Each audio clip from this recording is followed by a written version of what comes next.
Assalamualaikum warahmatullahi wabarakatuh. Saya sedang bersama dengan senior saya, kakak kelas saya di Mesir, Al-Mukarram, Ustadz Dr. Damanhur Abbas.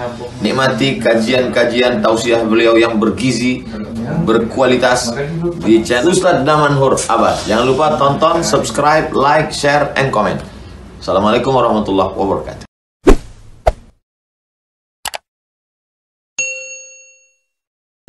Assalamualaikum warahmatullahi wabarakatuh. Alhamdulillahilladzi ahyana ba'dama amatana wa ilaihin nusyur. Asyhadu an la ilaha illallah lahu da'watul haqq. Harisun 'alaiha wa ujaba tabshiri biha wal takum minkum ummati yad'una ila al-khair wa ya'muruna bil ma'ruf wa yanhauna 'anil munkar wa ulaika humul muflihun. وأشهد أن محمدًا عبده ورسوله بلغ الرسالة وأدى الأمانة ونصح الأمة وكشف الغمة حتى آتانا اليقين ليلها كنهارها لا يزيغ عنها إلا هالك. اللهم صل على سيدنا محمد النبي الأمي الحبيب المحبوب العلي القدر العظيم الجد وعلى أزواجه أمهات المؤمنين وذرياته وآل بيته وأصحابه أجمعين. Rabbi shrah li sadri wa yassir li amri wahlul 'uqdatam min lisani yafqahu qawli, amma ba'd. Para asatiz yang saya muliakan, ayah bunda yang saya cintai, dan bapak ibu jemaah salat subuh yang dirahmati Allah, marilah senantiasa kita memanjatkan puji dan syukur kita kepada Allah yang telah memberikan nikmat iman kepada kita sehingga kita dapat menghayunkan kaki kita ke tempat yang penuh keberkahan ini. Selawat dan salam bersama-sama kita panjatkan kepada junjungan kita Nabi besar Muhammad sallallahu alaihi wasallam yang telah mengajarkan kepada kita segala aspek tatanan kehidupan ini. Salah satu yang diajarkan oleh baginda Rasulullah sallallahu alaihi wasallam kepada kita yaitu bacaan pada saat di subuh Jumat sebagaimana yang dibacakan oleh imam tadi. Rasulullah SAW membacakan di subuh Jumat itu pada rakaat pertama yaitu surat Sajadah, dan pada rakaat kedua surat Al-Insan. Ini merupakan salah satu amalan pada saat kita mengatakan bahwasanya diri kita adalah sebagai pengikut Rasul, maka hadirkanlah rasa tersebut pada saat kita membaca surat tersebut. Inilah bentuk kecintaan kita kepada baginda Rasulullah sallallahu alaihi wasallam. Sehingga kita tidak tahu bagaimana keadaan kita kalau seandainya Rasul itu tidak pernah diutus. Mungkin ayat yang akan selalu kita baca pada saat subuh itu adalah antara ayat Qul huwallahu ahad di rakaat pertama dan Qul huwallahu ahad di rakaat kedua. Namun dikarenakan keberkahan utusnya baginda Rasulullah SAW, maka kita mengetahui apa yang harus kita baca pada saat kita melaksanakan salat. Ini merupakan salah satu nikmat yang Allah berikan kepada kita pada saat kita dilahirkan dalam keadaan Islam. Lalu Allah mengirim baginda Rasulullah SAW sebagai petunjuk hidup kita untuk melakukan kehidupan ini sehingga kita meraih kesuksesan di dalam menjalankan kehidupan ini. Oleh sebab itu, Bapak Ibu jamaah yang dirahmati Allah, senantiasalah dan perbanyaklah berselawat kepada baginda Rasulullah SAW, terutama pada hari ini yang dinamakan dengan Sayyidul Ayyam. Hari Jumat adalah hari penghulu hari, di mana kita sangat dianjurkan untuk memperbanyak selawat kepada baginda Rasulullah SAW. Agar apa? Agar rasa cinta tersebut terpatri di dalam jiwa kita untuk mengikuti sunnah-sunnah yang diajarkan oleh baginda Rasulullah SAW. Bukan hanya mengklaim diri kita orang yang paling sunnah, akan tetapi masih ada kemunafikan yang ada di dalam hati kita. Ini merupakan salah satu hikmahnya kita diutus baginda Rasulullah SAW. Semoga jamaah yang berhadir pada subuh yang berbahagia ini merupakan di antara umat Nabi Muhammad sallallahu alaihi wasallam yang akan diberikan syafaat oleh baginda Rasulullah sallallahu alaihi wasallam dan akan disuguhkan air dari telaga Kautsar di tangan mulia tersebut. Allahumma amin. Bapak Ibu jamaah salat subuh yang dirahmati Allah, pada subuh yang berbahagia ini kita akan melanjutkan pembahasan tentang silsilatul munafiq fil Quran. Bagaimana cerita tentang munafik di dalam Al-Quran. pada pertemuan sebelumnya kita sudah menjelaskan apa yang dimaksud dengan penyakit. Penyakit yang dialami oleh orang-orang munafik dikarenakan adalah mereka seseorang sosok syakhsiyatut tanaqud. Mereka itu adalah sosok yang mempunyai paradok. Kalau seandainya mereka mengatakan benar, maka apa yang mereka katakan itu adalah salah. Kalau seandainya mereka mengatakan beriman, maka tanaqudnya itu adalah mereka tidak beriman. Kalau seandainya mereka mengatakan bahwasanya diri mereka itu adalah orang yang melakukan kebaikan, maka mereka itu adalah orang-orang yang melakukan kerusakan. Pada ayat 11 dalam surat Al-Baqarah Allah berfirman, A'udzubillahi minasyaitonirrajim. Bismillahirrahmanirrahim. Wa idza qila lahum la tufsidu fil ard qalu innama nahnu muslihun. Dan apabila dikatakan kepada mereka la tufsidu fil ard, janganlah kalian membuat kerusakan di atas muka bumi. Qalu innama nahnu muslihun.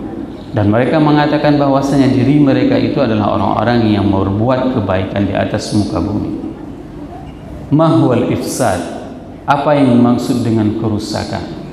Kerusakan itu bukan hanya kerusakan tatanan jagat raya, akan tetapi semua kerusakan, baik itu kerusakan moral, keimanan, ini merupakan yang didefinisikan dengan kerusakan. Sehingga salah seorang ulama dari Mesir, Syekh Muhammad Mutawalli Sya'rawi, mengatakan bahwasanya al-ifsad huwa ikhrajul salih an salahihi. Pada saat seseorang itu keluar dari tatanan kebaikan, maka dia itu dinamakan dengan ifsad. Pada saat kita sudah mempunyai jalan, ruas jalan, maka seseorang yang mengendarai kendaraan keluar dari ruas jalan, maka itu dinamakan dengan ifsad, kerusakan. Apapun, kalau seandainya hari ini kita mempunyai sungai tersebut kita ambil fungsinya, alih fungsinya, kita ambil batunya, kita kerok semua isi dalam sungai tersebut, sehingga apa yang terjadi? Maka fungsi sebagai sungai untuk menjadi tempat laluan air, maka ini yang dinamakan dengan kerusakan. Berapa banyak hari ini kerusakan yang terjadi di alam ini dikarenakan ulah perbuatan manusia. Allah berfirman, "Dhahara al-fasadu fil barri wal bahri bima kasabat aydin nas." Bahwasanya kerusakan di atas muka bumi ini dikarenakan ulah tangan manusia. Sungai fungsinya itu adalah tempat mengalirkan air, namun hari ini manusia merusaknya. Bagaimana cara merusaknya? Diambil semua sumber daya yang ada di sungai, dikeroknya batu, diambilnya batu, sehingga apa? Sehingga air begitu mudah untuk meluap, dan akan terjadi tergerumusnya tanah-tanah yang akan dilalui oleh air tersebut, sehingga sungai semakin melebar. Dan hal yang paling mengerikan lagi, pada saat batu-batu diambil dari sungai tersebut, maka akan terjadi kekeringan di dalam sungai. Pada saat tidak ada hujan, maka sungai tersebut akan sangat kering. Ini merupakan salah satu kerusakan yang terjadi di atas muka bumi. Pada saat seseorang ataupun kelompok mengalih fungsikan sesuatu yang memang di atas khitahnya, di atas prosedurnya, kepada fungsi yang lain, sehingga membuat kerusakan.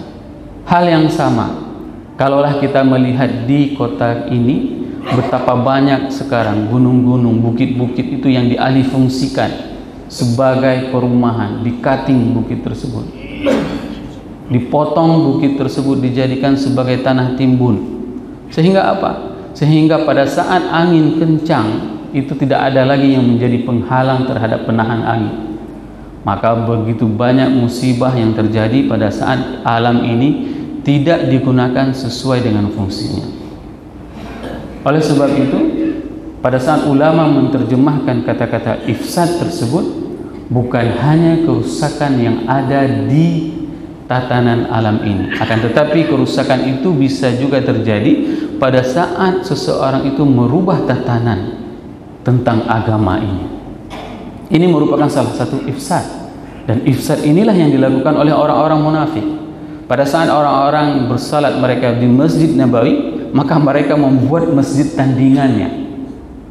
Mereka buat masjid tandingannya di Madinah pada saat itu, Sama hari ini, kalau seandainya Masjid Baitur Rahman ini sudah berjalan dengan sustainable, orang sangat aman, orang sangat nyaman pada saat salat di masjid ini.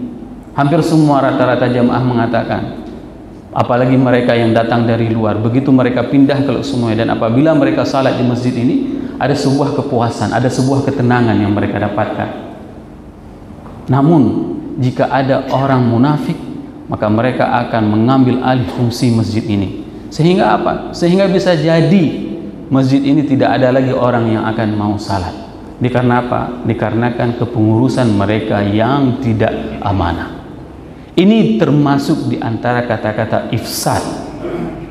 Pada saat sesuatu itu sudah berjalan secara normal, secara baik, maka diambil alih fungsikan oleh orang-orang yang tidak bertanggung jawab. Dikarenakan apa? Dikarenakan mereka ingin merusak tatanan yang sudah berlaku tersebut.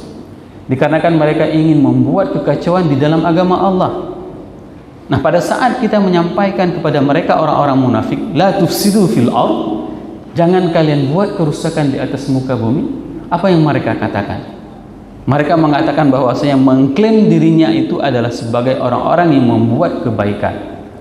Apa tujuan mereka? Misalnya ingin mengambil masjid, dikarenakan mereka menginginkan sesuatu kebaikan. Itu yang mereka katakan. Padahal tidak. Padahal ada target-target lain yang mereka ingin ambil dari manfaatnya. Mereka mungkin tergiur dengan jumlah zakatnya. Mereka mungkin tergiur dengan jumlah sedekah yang dikumpulkan oleh masjid tersebut.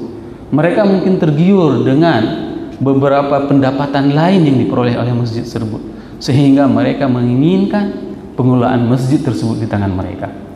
Dan mereka mengatasnamakan, innama nahnu muslihun. Sesungguhnya kami ini adalah orang-orang yang ingin berbuat kebaikan. Maka sungguh perkataan mereka itu pada saat mereka berbuat kerusakan di atas muka bumi, maka sungguh Allah tidak pernah membantah pada saat mereka mengatakan seperti itu. Dikarenakan apa? Dikarenakan dijawab langsung oleh Allah dengan kata-kata, ala innahum humul mufsiduna walakin la yash'urun. Kata-kata ala di dalam bahasa Arab itu adalah pada saat ada dua orang sedang berinteraksi, berkomunikasi antara satu pembicara dan satu pendengar, maka pendengar ini tidak akan membantah.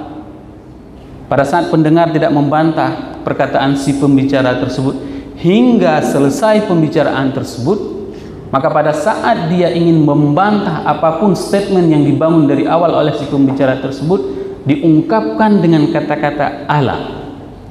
Ini hikmahnya penempatan kata-kata di dalam Al-Quran dengan sangat tepat. Kata-kata ala itu ingin menunjukkan, Allah ingin menunjukkan kepada orang-orang munafik bahwasanya sesungguhnya apapun yang kalian bangun dari pembicaraan kalian, persepsi yang kalian bangun, image yang kalian bangun, sesungguhnya itu semuanya tidak benar. Lalu itu dibantah dengan kata-kata ala innahum humul mufsiduna walakin la yash'urun.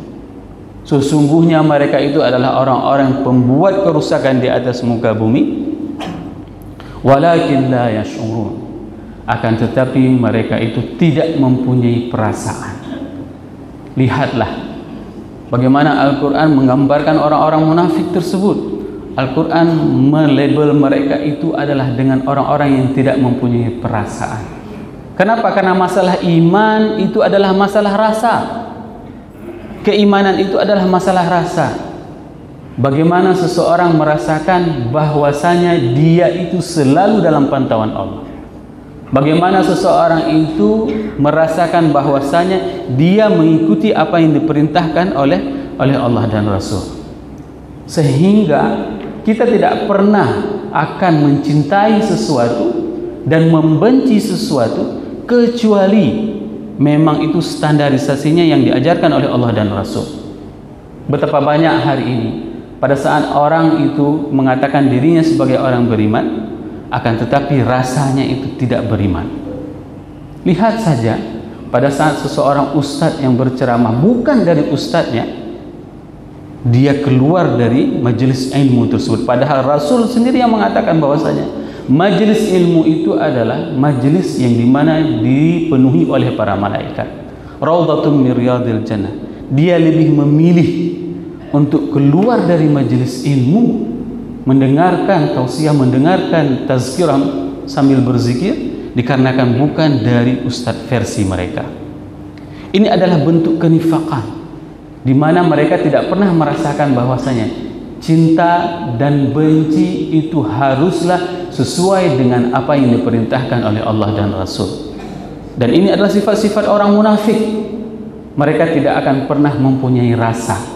Dikarenakan apa? Dikarenakan bagi mereka yang paling terpenting itu adalah bagaimana memuaskan diri mereka. Lihatlah, orang-orang munafik itu kalau berjumpa dengan sesama mereka, mereka itu akan sangat ramah. Mereka itu akan sangat ramah. Dalam bahasa yang lain, dengan mereka itu adalah orang-orang yang sangat welcoming. Mereka adalah orang-orang yang sangat ramah sesama mereka. Tapi apabila mereka melihat orang-orang mukmin, ada rasa yang menjengkelkan hati mereka.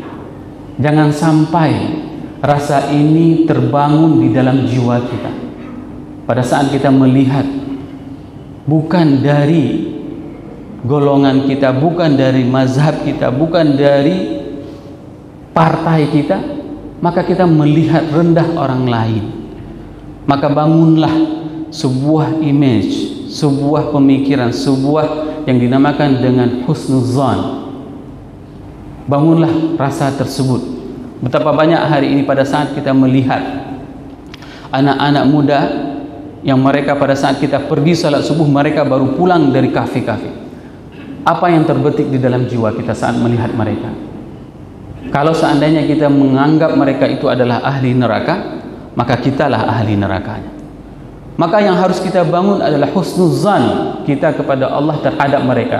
Pada saat kita melihat masih ada orang yang seperti itu, pada saat kita melaksanakan salat subuh di pagi hari ini ke masjid dan mereka baru pulang dari kafe, maka doakanlah mereka. Doakanlah mereka supaya Allah berikan hidayah kepada mereka, sehingga suatu hari mereka akan menjadi penduduk yang akan memuji Allah.